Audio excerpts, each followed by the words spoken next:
देखिए कक्षा 10 में आप द्विघात समीकरण पढ़ते हैं और कक्षा 11 में जब आप जाएंगे तो त्रिघात समीकरण पढ़ेंगे। तो आज के वीडियो में हम दोनों ही समीकरणों को हल करना बताएंगे। द्विघात समीकरण का कोई भी सवाल हो या त्रिघात समीकरण का कोई भी सवाल हो, उसके मूलों का योगफल और गुणनफल कैसे ज्ञात करते हैं या उसके व्युत्क्रमों का योगफल और गुणनफल कैसे ज्ञात करते हैं। तो जब हम बात करेंगे द्विघात समीकरण या त्रिघात समीकरण की, तो सबसे पहले हम द्विघात समीकरण की बात करते हैं। कहते किसे हैं द्विघात समीकरण, और फिर हम बताएंगे तुम्हें त्रिघात समीकरण किसे कहते हैं। तो द्विघात समीकरण उसे कहते हैं ऐसा समीकरण जिसकी अधिकतम घात 2 हो, द्विघात समीकरण कहलाता है। और द्विघात समीकरण का मानक समीकरण होता है ax square plus bx plus c बराबर 0। देखिए इसमें अधिकतम घात कितनी है? 2 है। त्रिघात समीकरण किसे कहते हैं?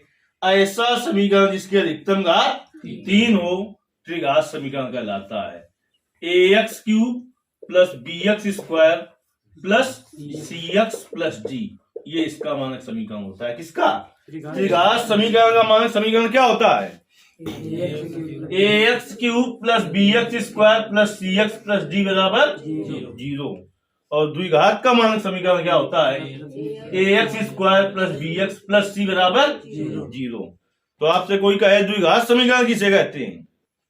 ऐसा समीकरण जिसमें अधिकतम घात या जिसकी अधिकतम घात 2 द्विघात समीकरण कहलाता है। एक प्रश्न आता है यहीं से कि द्विघात समीकरण में अधिकतम कितने शून्यक होते हैं? तो शून्यक को ही मूल कहा जाता है। तो द्विघात समीकरण में अधिकतम 2 शून्यक होते हैं और त्रिघात समीकरण में अधिकतम 3 शून्यक होते हैं। एक बहुविकल्पी प्रश्न यहां से बनता है कि द्विघात समीकरण में अधिकतम कितने शून्यक होते हैं? 2। त्रिघात समीकरण में अधिकतम कितने शून्यक होते हैं? 3। इतनी बात समझ में आई कि नहीं आई? अब देखिए पहले हम द्विघात समीकरण की बात करेंगे। द्विघात समीकरण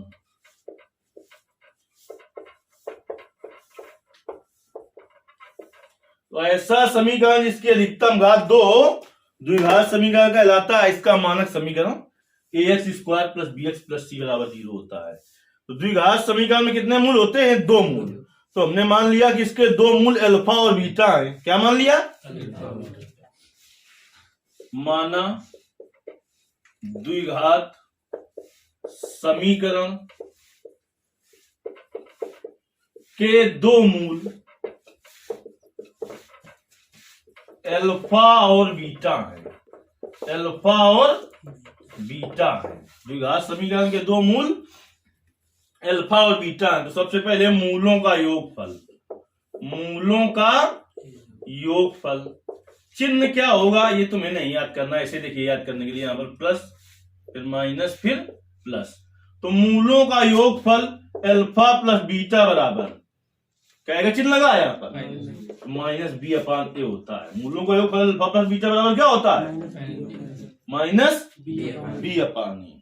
इसके बाद मूलों का गुणनफल, मूलों का गुणनफल तो क्या आएगा? मूलों का गुणनफल अल्फा इंटू बीटा, चिन्ह देखो क्या है? प्लस का सी अपान ए। ये हो गया मूलों का योगफल और मूलों का गुणनफल।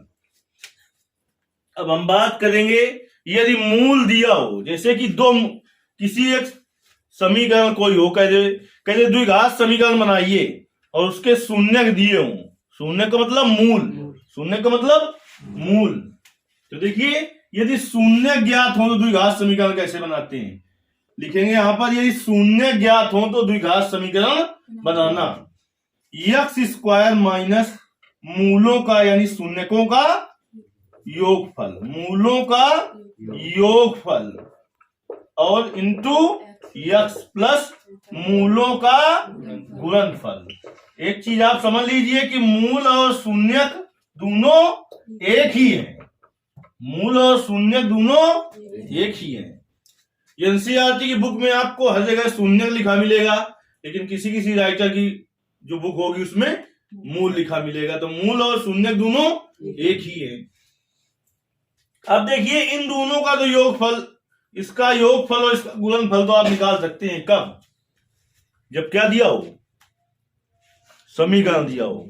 लेकिन अगर आपसे पूछ ले कि alpha square plus beta square का मान ज्ञात कीजिए, देखिए बेटा alpha square plus beta square का मान ज्ञात कीजिए, तब आप कैसे ज्ञात करेंगे?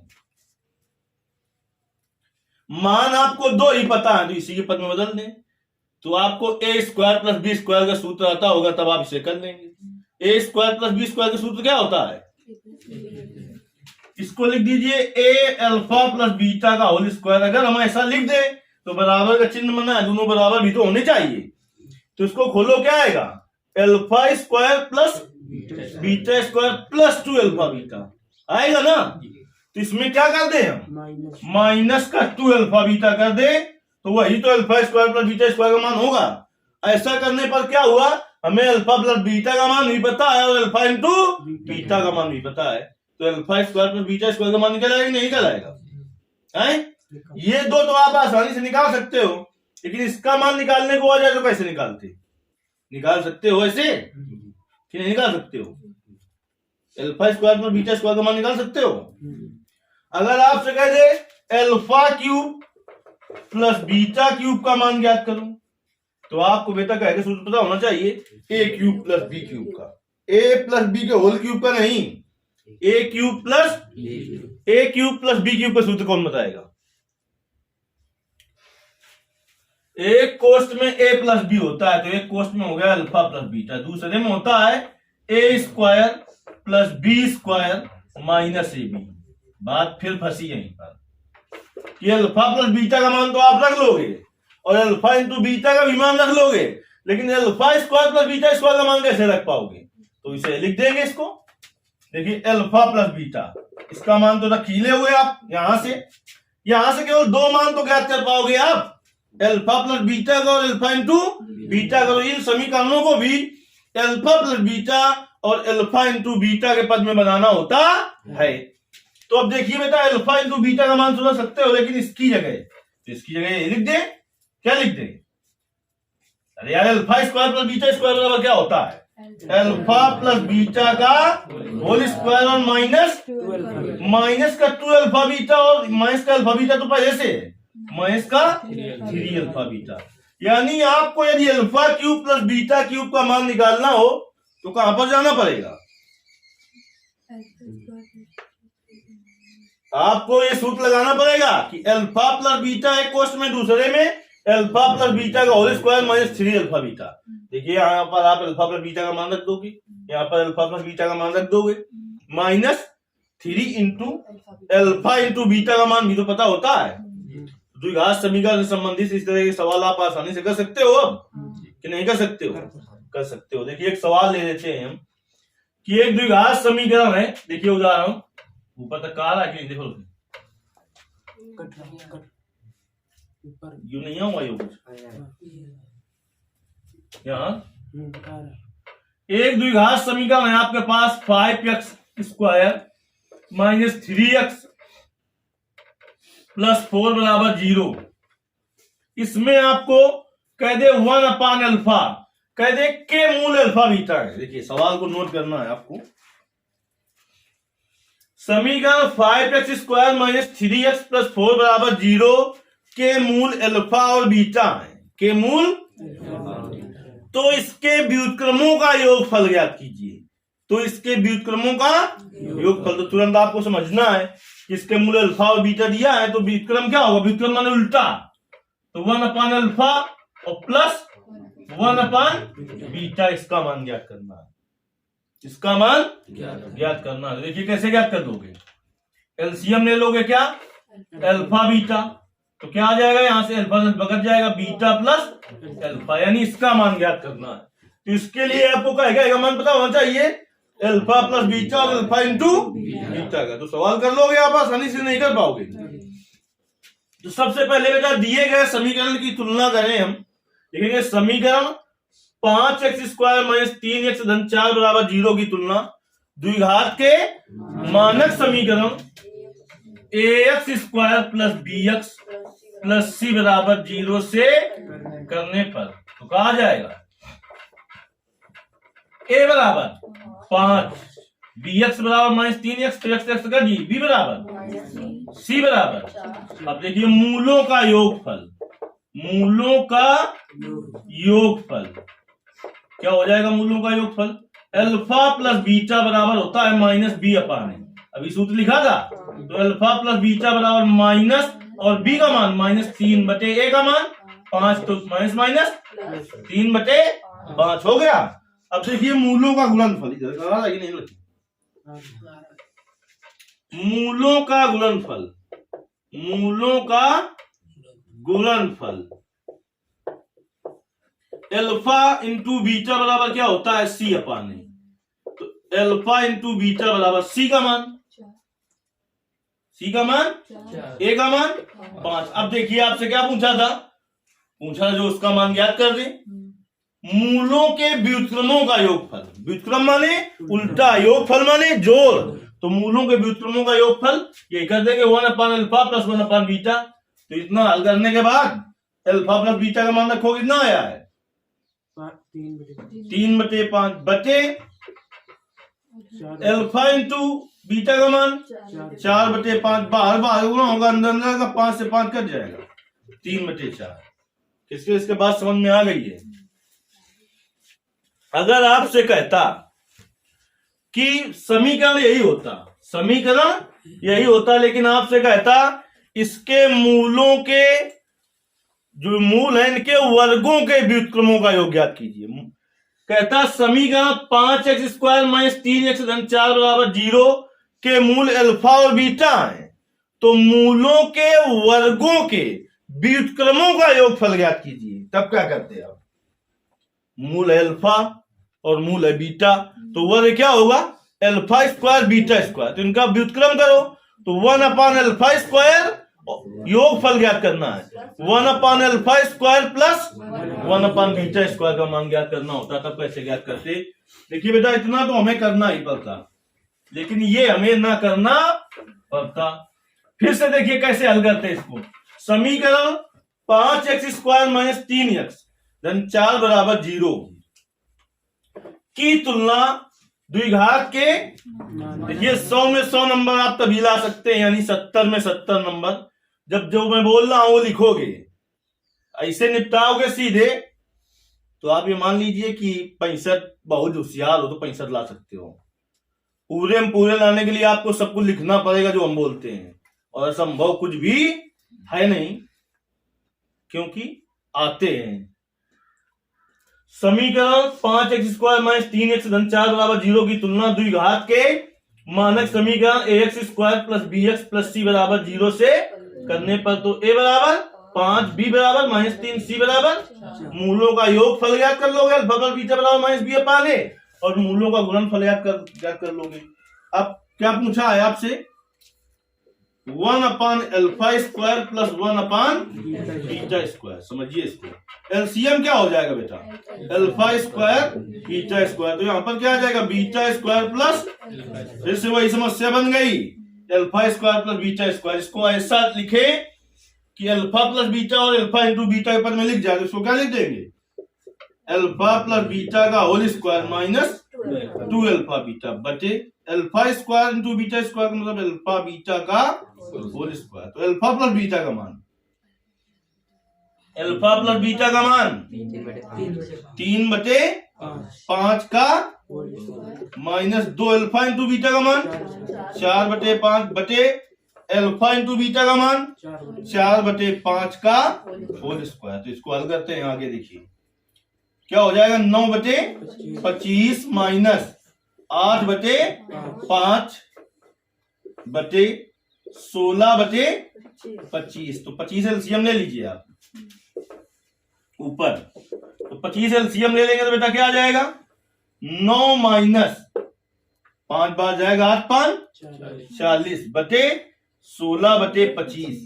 25 से 25 कट जाएगा, 25 से 25 कट जाएगा, क्या बाहर बाहर गुणा होगा अंदर, तो 40 में घटाओ 9 माइनस का 31/16। देखिए आप सवाल देखें और अगर हल ना करें तो गणित बिल्कुल आने वाली नहीं है। हो सकता है कि आपका कैलकुलेशन में ही मिस्टेक हो जाए और वहां एक सवाल से ही नंबर मिलना है और उसी से चला जाना है। इसलिए गणित में आप जितना ज्यादा से ज्यादा प्रैक्टिस करोगे, देखने से कुछ नहीं आने वाला है कि आपको सूत्र पता है, सब कुछ पता है, कैलकुलेशन नहीं कर रहे हो, वहां एलसीएम लेने में तुमने गलत कर दिया तो तुम्हें वहां कोई देखने वाला नहीं, क्लास में नहीं हो, समझ रहे हो कि फलाने लाल है इनम। तो एक बार और देख लें, इसी थोड़ा पर हम ठीक है, वहां एक बिल्कुल गलत तो गलत, क्लास नहीं है कि सर जी हमारा थोड़ा गलत है, काट दिन पूरा तो ले फिर।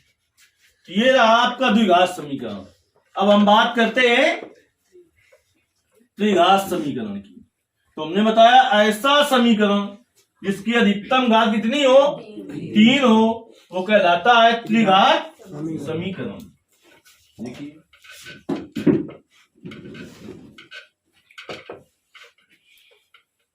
इसमें ज्ञात करना सीख लीजिए, बस बाकी सवाल तो आप फिर कर ही लेंगे।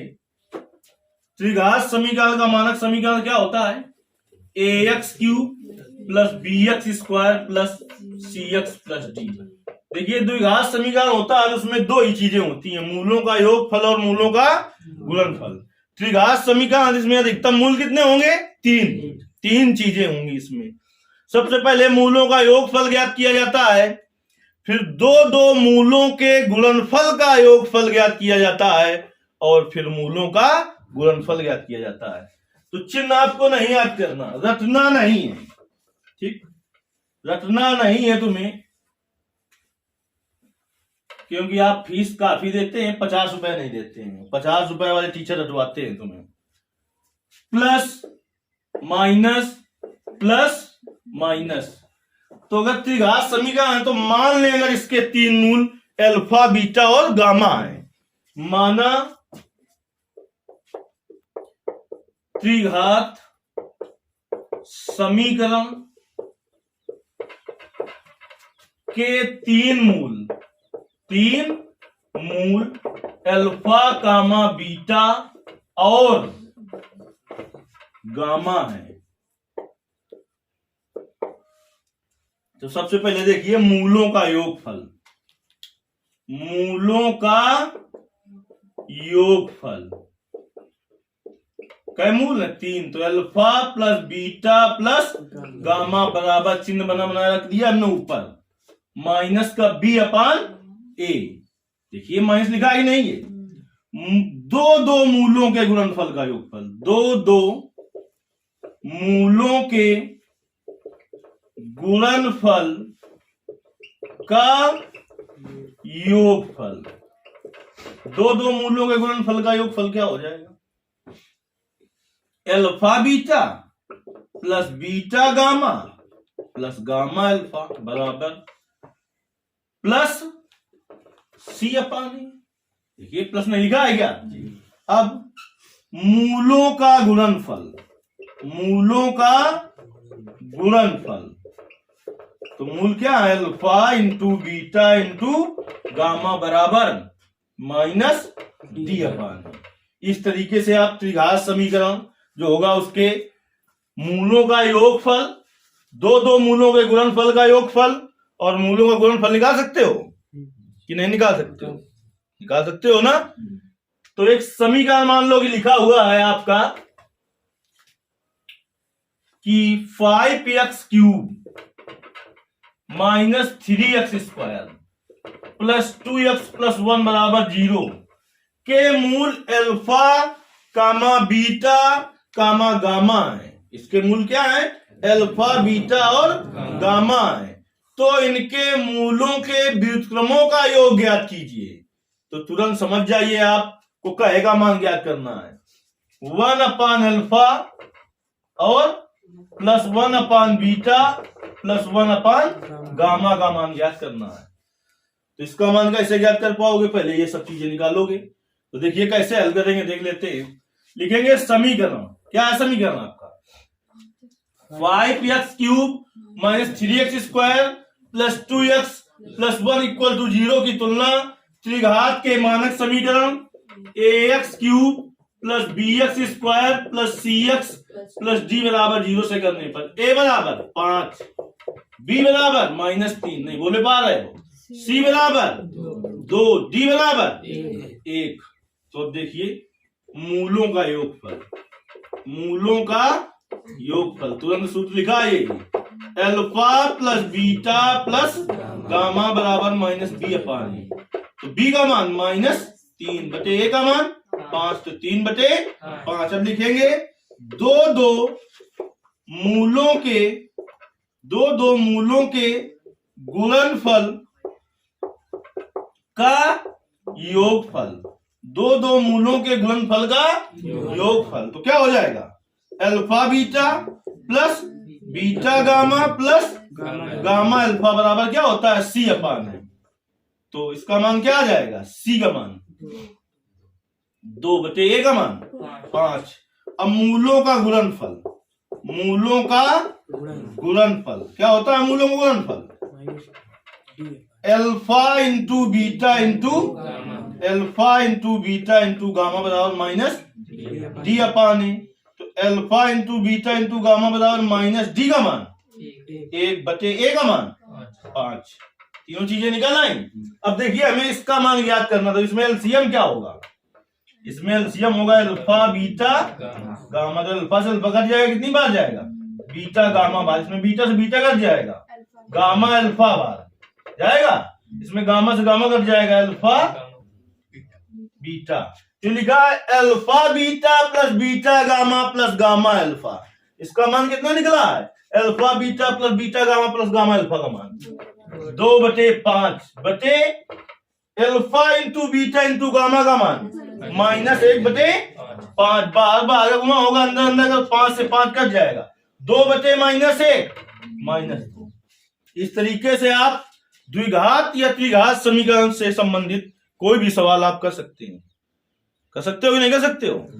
त्रिघात समीकरण शायद हाई स्कूल में भी है ना, पता नहीं होगा, क्या करोगे पता करो। तो इस तरीके से आपको बहुत ही आसानी से, इससे आप मान लीजिए कोई भी कंपटीशन में भी बैठेंगे आप, तो वहां पर भी लगभग 1 या 2 सवाल इस तरीके से आते हैं कि योगफल गुणनफल ऐसा करके। तो इसलिए ये दोनों टॉपिक जो बताया है, तो इससे आपको ये समझ लीजिए कि 10 से अगर हट भी गया है तो उससे कुछ लेना देना नहीं, लेकिन तुम्हारे भविष्य के लिए बहुत ही अच्छी चीज है। 10 में है अभी चैप्टर की हट गया है बहुपद में, तो आना चाहिए। फर्स्ट ईयर में भी यूज होगा। कुल मिला के तुम्हारे भविष्य के लिए इससे 1 या 2 नंबर के कंपटीशन में प्रश्न आने निश्चित है। तो इसमें जो याद हो लिख डालो तुरंत।